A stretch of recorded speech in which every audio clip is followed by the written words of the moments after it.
fun, man. It was a great environment. This is a great building to play in. It's a very intimate crowd. So you can hear a lot. My team played pretty well. I think from an energy standpoint, our guys off the bench came in and did a pretty good job. Me personally, I still, got a long way to go in my recovery, in my return. I'm just not happy with the way I'm playing, especially with my shot.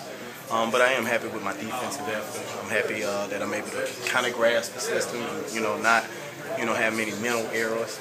So that's encouraging, but, I'm looking for my shot. Yeah, speaking of looking at things and stepping off the court for a second, have you found any food places or any? No, man. I'm hungry as a hostage right now. You understand me? So, I gotta try and figure that out tonight. But that's a part of the journey as well. The unpredictability of a new city. Finding new things. That's something I always enjoyed about all these different NBA cities I played in. New experiences. What have they told you? What has Coach told you about what they are looking for you to do? Or? Nothing. Okay. Nothing. Well, what do you see as what you might be able to, bring to the team? I know veteran leadership. Yeah. Well, what I want to do is I want to first of all try and get in the best possible shape that I can get in. I've only been back training for about a month now, so I'm pretty happy with how far I've come in that short period of time. But I can run the show. I can make shots, contrary to the way they've been shooting. But I can make shots. I can defend. And I understand what it takes to get ready for the playoffs. The little things on the court, off the court, encouraging the guys, challenging the guys. Doing whatever it takes for us to win. What was it about Memphis? I mean, you had other opportunities, I assume. We've heard Doc say that he would have loved to have you back in Boston. But what was it about this situation that made you want to come here? Listen, man, I love playing in the playoffs. I've known Jason for a very long time. They reached out to me and asked me what I consider coming out of retirement. And I was enjoying my position with the Celtics. I really found second home there as far as being from Fort Lauderdale. The Celtics organization really embraced me. They allowed me to grow as a person, as a player, as a man. They were there for me at my darkest moments, so I'll always be grateful for them. But, I love the game. I love everything about the game. But I've said this on several occasions. I think playing is the purest form of the game. And as long as, God blesses me with this ability to play, I want to continue to play. I didn't want to stop playing, but life happened, so I had to deal with that. Right.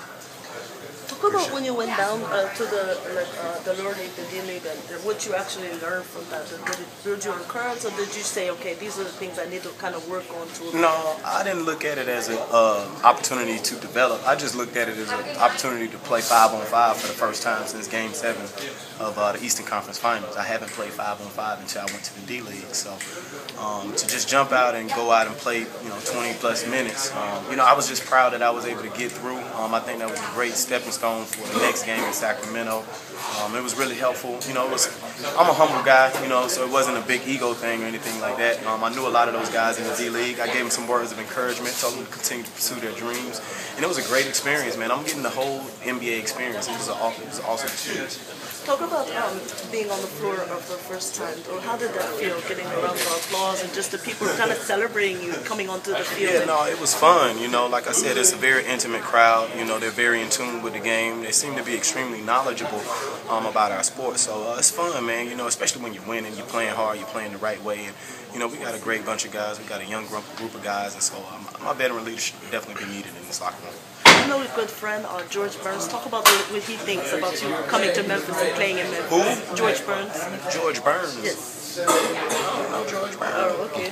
Well, let me ask you this: you've probably by face, but not by name. That's okay, sure. You've been, around the team on the road trip now, and less than a week still. You don't know where the food is, but what have you been able to observe about this team and this squad just coming in so far? It's probably one of the most reserve teams I've ever been on. There's not a lot of